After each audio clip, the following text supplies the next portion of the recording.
Dr. Michael Caligiuri, of course, is the director of the Ohio State University Comprehensive Cancer Center and Chief Executive Officer of James Cancer Hospital and Solov Research Institute, as well as the holder of the John L. Maracas Nationwide Insurance Enterprise Foundation Chair in Cancer Research. Yes. And I just mentioned he earned his medical degree from Stanford. Oh, jeez. In the middle, we have Dr. John Barnard, who is the president of the Research Institute at Nationwide Children's Hospital and the Ann I. Wolf Endowed Chair in Pediatric Research Leadership. He received his medical degree from the University of Mississippi. And finally, once again, we have Dr. Rebecca Jackson, the director of the Center for Clinical and Translational Science. She is also a professor of endocrinology, diabetes, and metabolism in the College of Medicine, and currently serving also as interim executive director of the Women's Health Initiative, in which she's been a national leader for a number of years. And she received her medical degree from The Ohio State University. Thank you all for being with us. Great. Thanks, Stuart. So what we're going to do with this panel is to really ask, I think, two of truly the leaders in thinking about biorepositories and biobanking and the real opportunities that are available to us, to talk a little bit about their vision for the future. So that I've asked, we're going to start actually with John, who's going to talk a little bit about kind of what you've heard before, kind of where Nationwide is, where he sees the real opportunities, the advantages, and then follow up with Dr. Caligiuri to talk about kind of total cancer care and all the opportunities in that. So, John? Thank you, Becky. I hope everyone's had a good day learning about biobanking as a tool of the trade for clinical and translational research and basic research as well, I guess.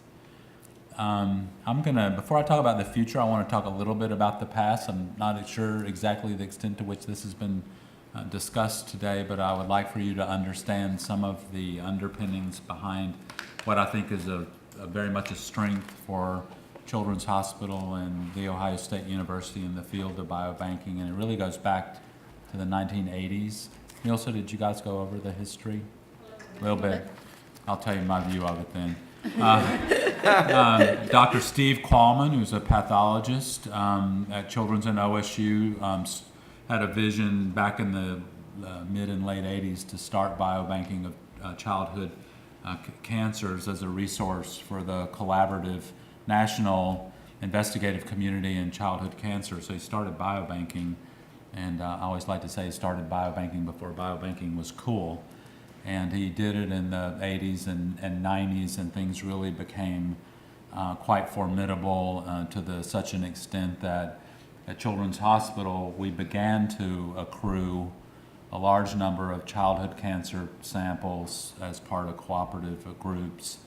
And then over the years, because of the quality of the operation, it grew, and additional national banks made the decision to bring their biobanking operations to Nationwide Children's too, including Gynecologic Oncology Group and now Southwest Oncology Groups, and a lot of adult cancers as well.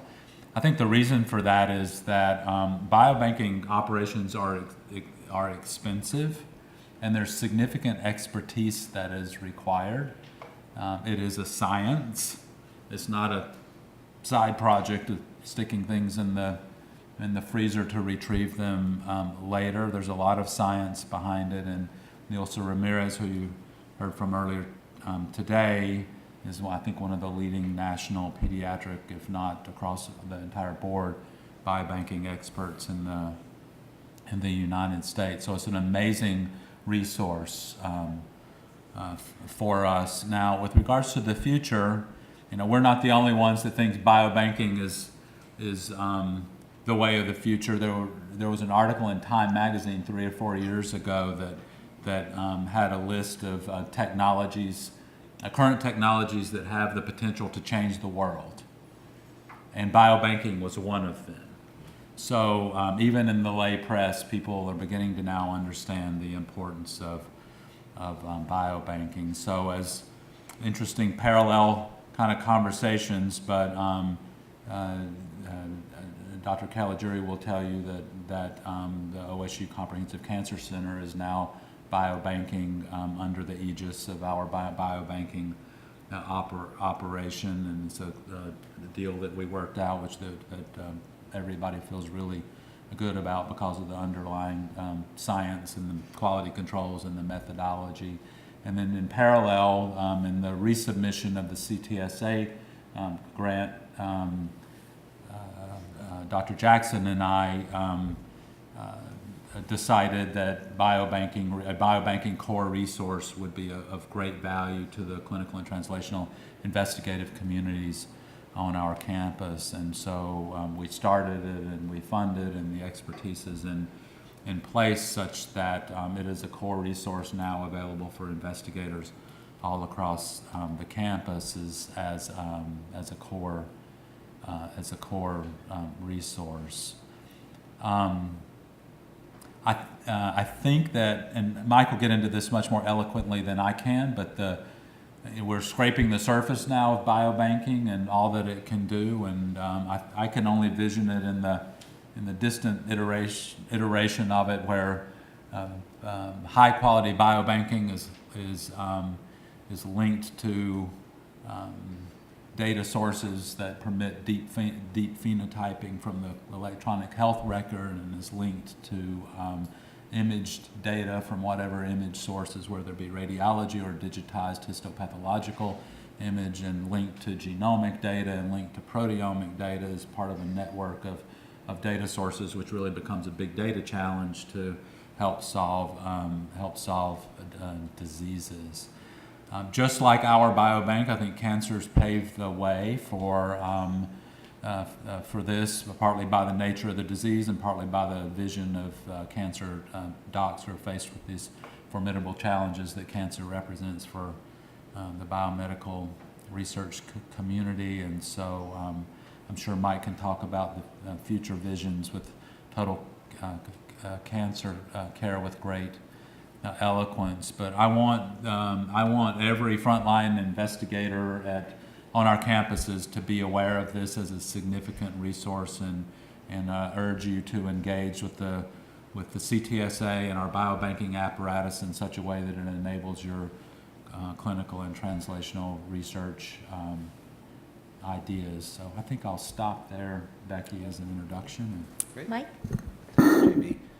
Thanks to everybody for being here. So really, John covered all of the basics, and he said, it's the nature of the disease in cancer, and just talk to you a little bit about the nature of that disease so you can understand why banking is so important.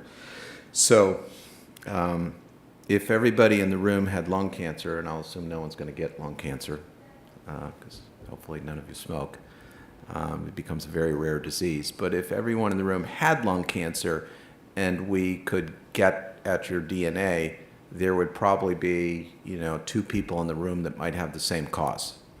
So lung cancer is, and each organ type of cancer is very heterogeneous at the molecular level, meaning there are a lot of causes for what the pathologist says, this is lung cancer.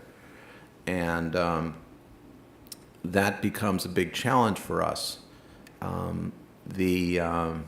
What you want, if you were found out today you have lung cancer, you want to come into the clinic, have your tumor typed, know that you have a p53 mutation, and you want to know how everybody with lung cancer who's a female under the age of 40 that has a p53 mutation does. Right now we can't do that. We don't know how they do. And the reason why I don't know how they do is because only 2 of you would have that in here, and probably maybe only 1 of you would be under 40 and the other one would be a male, and so, it's apples and oranges. So to back up for a second, think of Amazon. Anybody here shop on Amazon? Okay, I know I get a package every day. My daughter lives in Bogota, Colombia, and a package every day arrives at our house. She's shopping on Amazon and sending it to our house. So we shop on Amazon too. And if you think about it, if you ever bought a book on Amazon, and my wife buys a lot of books on Amazon and they come to my email, it says, well, if you liked, Midnight in Havana, you're certainly going to like such and such. And you might ask, well, and it turns out if you read that book, you'll like it. So how do they know what book you would like? Well, the way they know it is they've got millions of people, and they track what you're all buying on Amazon, and then they find 1,000 people that bought Midnight in Havana, and then they look at all the books those other people also bought. They find the common book. This is in about 10 seconds. They find the book that's common between those 1,000 people or books, and then they send you those as suggestions. And there's a very, very good chance you're going to like that book because the data, the big data, tells you that. And that's what happens when you have lots and lots of data points. You can do things like that. They're magical. They transform what you're reading, which is amazing if you think about it. And it's not like, well, there's someone at the bookstore and they're like looking at JB and they're going, I think you'd like this book. No, they're talking to 1,000 people that read the book. A handsome guy like me would exactly. like that kind of book. book. Yeah, exactly. So what happens in cancer is what you want is when you come in and you're female and you're under 50 and under 40 and you've never smoked and you got a P53 mutation, you want to see what 5,000 other women under 40 who never smoked have done.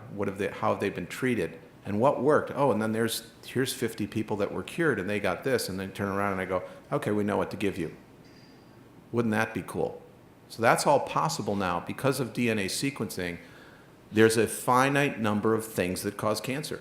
There isn't some infinite number. Like I said, there may be 50 causes of lung cancer. Okay, maybe it's 60, maybe it's 100, maybe it's 1,000, but it's not infinite. It's a finite number. And we're on the way to determining what are the finite number of mutations that cause lung cancer.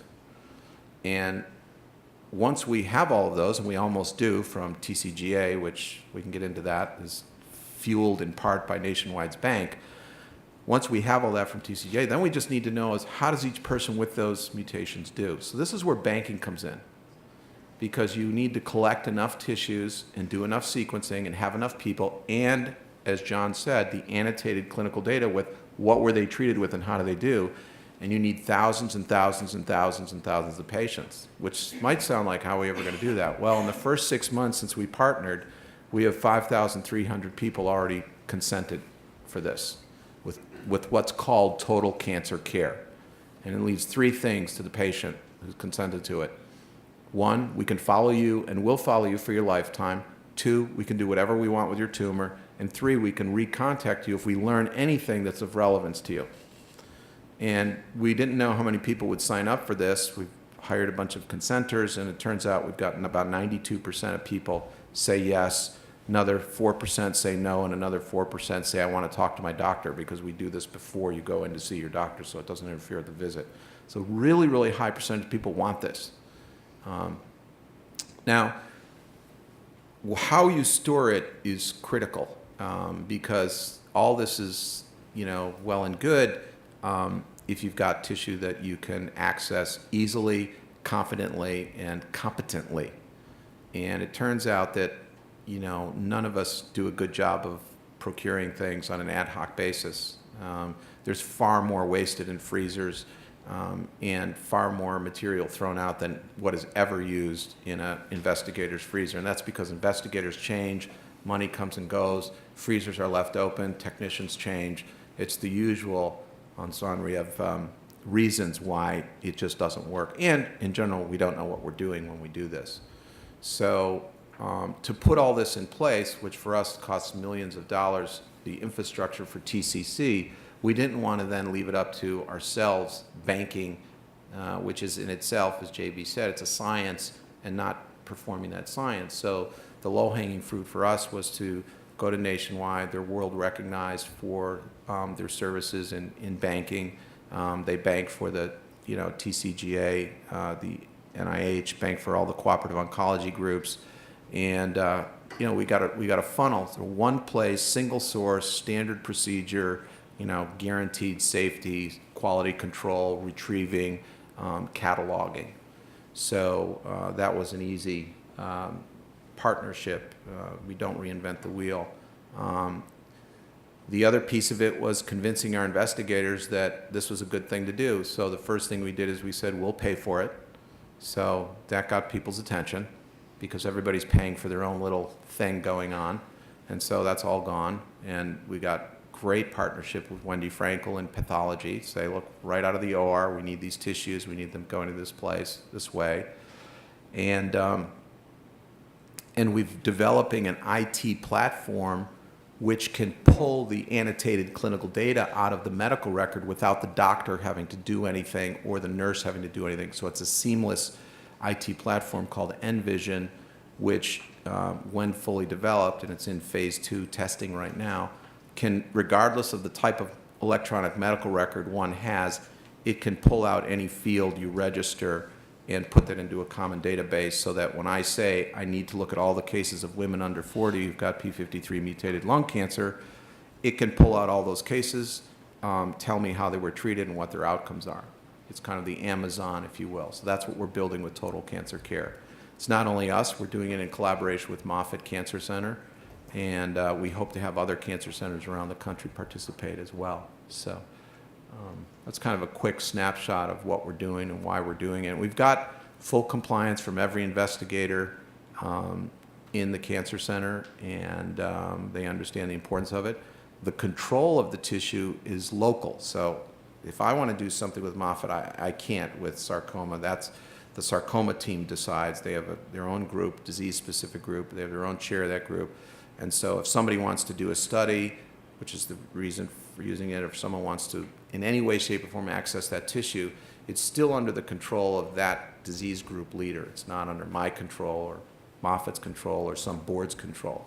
So you can participate in studies or not participate. Right now we're at the stage where we're trying to gather those cases, like I said, the example I used, P53 mutated lung cancer, and figure out how they do. So people are doing different projects. And then pharma is very interested in it too, because pharma may say, I've got a drug that treats P53 mutated lung cancer. It seems to work only in women under 40. Well, if you test that in everybody in the room, you'll have 2 people that respond and the drug won't get FDA approved. If on the other hand, you can come to my bank and I can go, I can find you 40 people and they already consented to be contacted, you're going to get your drug approved. So that's the other side of this. There's a commercial side to it which can help ultimately pay for it and advance treatments and disease. So I want to talk a little bit about the other, I think, opportunities in biobanking that we hope over the next 6 to 12 months will become more readily available for investigators at Ohio State as well. So you've certainly heard today not only about kind of this prospective large range of total cancer care, which is really going to look at large populations. But when one looks in the area of benign disease and everything else, the numbers become somewhat overwhelming. And you can imagine with more than 1 million visits, thinking about putting 600,000 or 700,000 people's biospecimens in a biobank becomes somewhat unwieldy. And so one of the things that I think that we need to do as a scientific community is start to come together and really learn from what's been done in total cancer care for how can we leverage some of these same opportunities to build out a biobank that more broadly looks across the entire spectrum of conditions associated with human health. And that includes those associated with longevity or living well to very old periods as well as for disease. And so I think over the next 6 to 12 months, you'll see opportunities to start to engage in those kind of conversations. Do we want to start to bring out pilots to look, for example, at defining rare diseases and make sure that we capture those? What do we want to do in terms of those opportunities to pick up tissue, where you had that one-time opportunity versus plasma and serum and DNA, which I think Mike didn't mention, but are also part of the total cancer care biobank. It is not just tissue, but in fact, it really allows you to interrogate across all those different types of biospecimens. I think the second thing that we're going to have that is an opportunity, and one of the things that we've done together with John through the CCTS in creating this core is for those of you who are actually developing registries is to be able to bring those registries, or in the future, as you develop new grant proposals, that you can develop those registries and put them directly into the biobank so that the quality of your biospecimen management really reaches today's standards, allowing you to be able to do the expression genetics and the microRNA and the epigenetics and all of those things that you may not have been able to interrogate in the same way, and to be able to look at things prospectively. And then I think the third opportunity that is something that we're really looking at is to be able to really give you a catalog, a resource of where there are actually national biobanks and opportunities for you to be able to access biospecimens. So there are a tremendous amount of actually open access or collaborative biobanks available throughout the country, including throughout the CTSA network, that as investigators, many of you could be able to put a proposal in and either get the biospecimens that you need at low cost, or in many of them, because they're NIH funded, at no cost. But the problem is finding them. And so often that means, 57 phone calls, and if you're really lucky, you happen to hit upon the right phone call that says, there's 5,000 samples that are associated with the development and progression of knee osteoarthritis, and all you have to do is have a proposal. It'll be reviewed by a biospecimen review committee, and in fact, if the quality of the science and the scientific questions are good, you can have your biospecimens in the next, 30 to 60 days. So again, trying to get that kind of information to empower you to be able to answer those scientific questions, I think, are critical. So, what I hope today is really the beginning of a conversation that we'll all have back and forth together to really shape the direction. Because I think as both John and Mike said, these are enabling techniques. They're science to actually drive methodologic science of how this is, but ultimately the real value for all of us is what it allows us to do in terms of really translating that discovery to improved health, which ultimately, as translational scientists, which all of us are in the room, is really why we're at this. And so what I'd like to do is really open this up for a little bit more open conversation.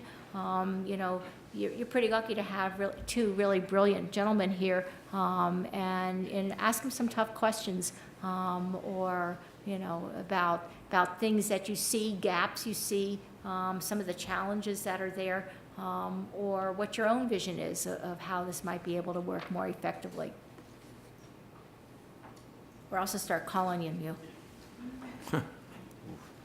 So in the old model, or current model, before the pre-TCC model, the IRB understandably doesn't want us to recontact the patient. I don't think that's allowed under the current protocol we have, but this TCC ability is very interesting. And I wanted to know, does that also come with the ability to request another sample? Because we're not allowed to currently get a sample unless the patient is having a sample drawn for clinical care anyway. It's a great question, David. It allows for a certain number of samples per year, blood. I think it's 4. I don't know if Nancy Single's here, but it's 4. Thank you. But if you wanted to do something other than that, you'd have to get a separate approval. It's a what do you call it? Short form approval. But like if you wanted to do a bone marrow and at the 8th month interval or something that's not in the consent, it doesn't allow an infinite or even finite number beyond what's requested. So, but it's easy to do. For example, I know that like Dave Carbone wants, maybe it's a nasal swab for all lung cancer patients, and you just write a little amendment to the TCC protocol and put that in. They're done, so it remains as one protocol. So that would be for lung cancer patients. This is a quiet group. Come on. Yeah, there we go. I have a question. Are you planning to integrate some of the TCGA data into a database with the colon cancer care? Oh yeah, data? absolutely. And then the- Alchemist and some of these other big ones. Yeah, the good news about TCGA is it's done, it's publicly available, and it's, you know, it's free. The challenge is that it's not, for the most part, linked to outcomes. So one of the things we're doing now with Moffitt is kind of not repeating, but continuing that, but with outcomes, so that we can develop what I call the unabridged dictionary of mutations in cancer with outcome data, so that there's a compendium of, okay, you have this mutation, here's what you do, here's how you do, or this doesn't work. So we're using it when we can, but the way it was collected, and it has more use in the scientific projects, which I've not mentioned, you remind me. Of course, the primary immediate goal, the long-term goal is the Amazon picture I told you, but the immediate goal is to have cohorts of patient samples available for investigators to use. Maybe they've got discovery in TCGA and then they want to look at outcome. So if you find, well, there's a group of patients that persistently have, you know, P53 mutation, women under 40, and you want to know what were they treated with and how do they do, you could take that TCGA data and go to your bank and find comparable cases and then look up how they did. Go to the TCC program. So that way, so that's also free, by the way, to the investigator for the first year anyway, allowing any access to the bank. Is we're covering the charge because there's a withdrawal charge from the bank, and we're covering that as well. So, long answer to simple questions. Simple answer is yes. Hi, so I have a quick question about the TCC. I think it sounds amazing, and the potential there is just wonderful. My question is, what about the patients that come? They either have surgery and they leave, or they have treatment and they leave, so the follow-up data isn't there. Is there anybody or any system in place to help gather that? Would someone be allowed to maybe contact that patient's, like out of whether it's out of town, out of state physician, if they're being followed somewhere else? Can we continue to collect data even if they're not seen here? Where they originally consented Sign the and then consent or not sign the consent? signs the consent. Oh yeah. Okay. I mean, they sign the consent. But is anybody there to gather that information? Because Yeah. it wouldn't continue Not to be in yet. our medical record. No, I see what you're saying. So they came here and now they're off, and not yet, no. But what we're trying to do is in our regional hospitals, what we will do once we have Envision platform in place is once those places have electronic medical records, we will, because we have the patient's consent, have access to their medical record wherever they are and get those fields that we've set up in that medical record. So that's the goal. Okay. But Great. few places have electronic medical record yet. I mean, it's not common, unfortunately. So that's what we need for that. Now, we also have at OSU MyChart. So, and that's a piece of this, is that patients we found are really, really interested in MyChart. People that sign up, very interested in MyChart. So they themselves will write in query, and we can answer those queries. And so we can gather data that way about, you know, just simple stuff, live, not alive, and how Right. you're doing, recurrence, et cetera. So, Okay, thanks. yeah. Hi. For what I do, the most difficult part is to get normal controls and to really engage normal phenotype, which you think now it's normal, but in 10 years might not be normal. Or Right. added aging might be a different phenotype. Yes. And apparently the NIH has found that also of interest, and they realized that needs to be a shared resource, because that's probably the most, every institution has the pathologies, but they don't have the normals. Right. And the normals need to be also banked in the same place Right. as with the pathologies. So how does cancer community go about that? They don't. I mean, you know, what we do right now is we use, you know, lymphocytes, polymorph leukocytes, and sometimes skin biopsies for germline tissue from non-involved cancer. So you have self, but we don't have a bank of normal tissues, and I don't know of one. For TCGA, did they use maybe, do you know, Neil, so do they use the normal from the same person, or do they Yeah. use? We always So, get normal from the same, most of them were blood. yes, They had some double normals where it was like more than 2 centimeters away, right, but a lot of those they found yeah, had altered. tumor microenvironment, yeah. I think from the normal tissue, Burroughs Wellcome and some of the other large efforts have tried, of course, to come up with kind of control cohorts where they followed them for long periods of time. And I think that there are some efforts that are now going on from a national perspective at trying to come up with a representative U.S. sample of normals that have been followed longitudinally. Obviously, your quote normal population drawing from that large cohort will differ depending upon the disease you're interested in studying, so that you'll withdraw from that. But there, from a kind of a blood plasma, DNA and an RNA, there are already actually a number of biorepositories available at the NIH with normal individuals who've been followed for more than 20 or 30 years, where you can get that. It's the tissue level that's really the more problematic to be able to get absolutely norms associated with that.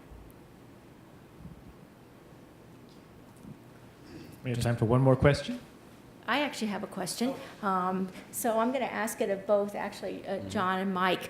So one of the things is when you have investigator-initiated studies then that go forward and they move from that, and whether they've done, targeted resequencing or things like that to be able to understand that tissue, is there an expectation that information is actually returned to the biobank so that the next person who now accesses that individual has a much more valuable resource to be able to look together with? So that's a great question. What little non-cancer biobanking we do now, I think we do have potentially the mechanisms to do that, but that's, from a big picture standpoint, that's also an iteration down from where we are now. I did want to make the point, which is sort of related to that. Right now, is at Children's, we have millions of pediatric cancer samples, or biospecimens from children with pediatric cancer. The next largest bank that we have is actually a bank of biospecimens that relate to children that have been born prematurely, and they're samples from the premature infant, their mother who delivered prematurely, and in many but not all instances the father. So, and that has been an effort in place for about 4 years now, such that we have thousands of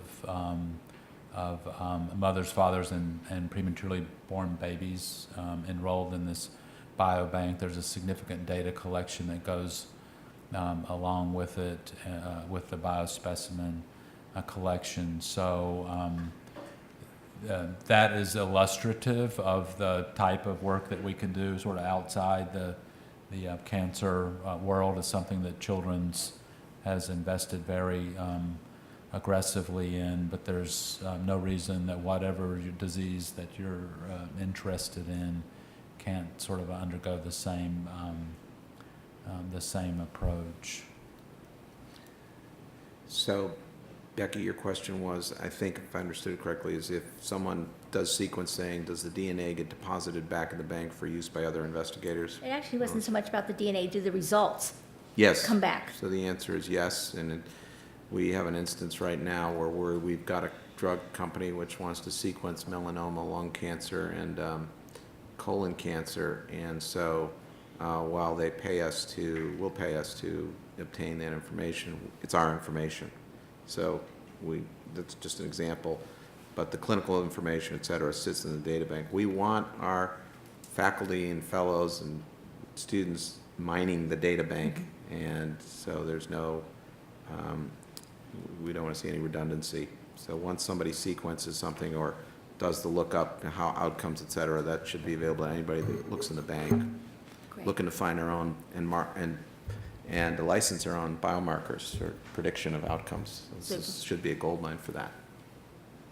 So I'd like to thank both John and Mike for coming over today and really being, I think, visionary that both the Comprehensive Cancer Center and Nationwide Children's really recognized a problem and an opportunity, have moved forward, and I think that all of us will really benefit for decades to come with the scientific opportunities that this real commitment to increasing access and knowledge from the patients that we take care of.